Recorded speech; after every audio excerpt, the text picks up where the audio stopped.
1/8/2024 నుండి 15/8/2024 వరకు ద్వాదశ రాశుల్లో గ్రహ గమనాలు ఒకసారి వీక్షింపచేద్దాం. వృషభ రాశిలో కుజుడు మరియు దేవగురు బృహస్పతి సంచార స్థితి, కర్కాటక రాశిలో రవి సంచార స్థితి, సింహరాశిలో బుధ శుక్ర సంచార స్థితి, కన్య రాశిలో కేతు భగవానుడు సంచార స్థితి, కుంభరాశిలో శని భగవానుడు వక్రగమన సంచార స్థితి, మీనరాశిలో రాహు సంచార స్థితితో ద్వాదశ రాశుల్లో గ్రహ గమనాలు ఈ విధంగా ఉన్నాయి.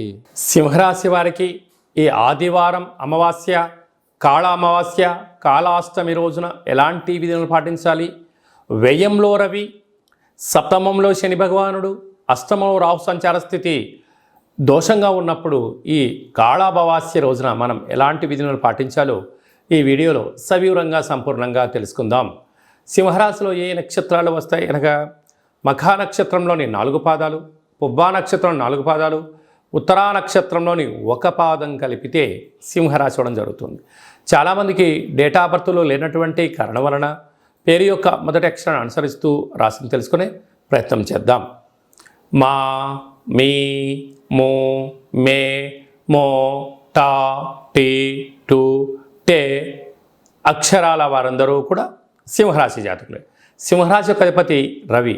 ఈ రవి భగవానుడు కర్కాటక రాశిలో జలరాశిలో మిత్రస్థానంలో వ్యయంలో ఉండగా ఈ ఆదివారం అమావాస్య పుష్యమి నక్షత్రం, ఈ పుష్యమి నక్షత్రంలో కర్కాటక రాశిలోనే ఉండడం, కర్కాటక రాశిలోని రవి సంచారం చేయడం వలన తెల్ల జిల్లేడు యొక్క వృక్షాన్ని చుట్టూ ప్రదక్షిణ చేయడం, ఆ వేర్లు తీసుకొని వచ్చి సింధూరణ పూసి ఇంట్లో పెట్టుకొని ఒక లక్ష్మీ గణపతి తంత్ర వరసిద్ధి మహాగణాధిపతి హోమం చేసుకోవడం, ఇంటికి గుమ్మడికాయ పగలగొట్టడం, ఇంటికి కట్టుకోవడం వలన ప్రభుత్వ ఉద్యోగ ప్రయత్నం చేసే వారికి చాలా మంచి కాలము.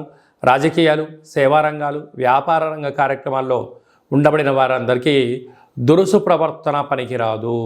సత్ప్రవర్తన, ఓపిక, పట్టుదల, సహనం, ఎదుటి వ్యక్తులు ఏదన్నా చెప్తూ ఉంటే వినే ప్రయత్నం చేయాలి.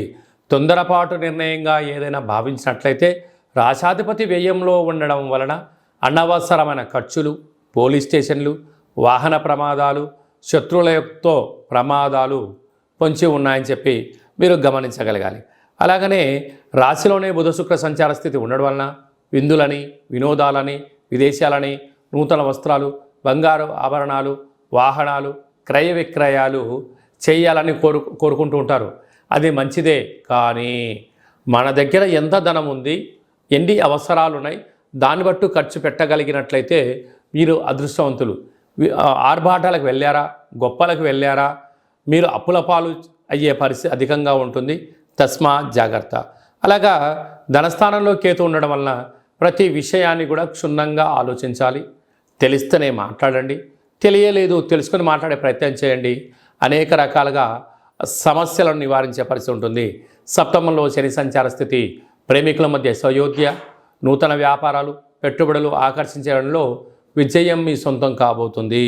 అష్టమంలో రాహు కారణం వలన శత్రువులు ఎక్కువ, చిన్న చిన్న విషయాలకు ఆందోళన, అనేక మంది మీ యొక్క ఎదుగుదల కన్నా మీ యొక్క వినాశాన్ని కోరుకుంటున్నారు. తస్మా జాగ్రత్త. కనుక స్వయం వృత్తులు, సేవా రంగాలు, వ్యాపారాలు, రాజకీయ రంగాల్లో, అలాగనే రియల్ ఎస్టేట్ వ్యాపారాలు, ప్రభుత్వానికి ప్రజలకు మధ్యలో ఉండబడిన వారందరూ సాఫ్ట్వేర్, హార్డ్వేర్ ఉద్యోగస్తులకు కూడా చాలా మంచి కాలం ఉందని చెప్పి గమనించాలి.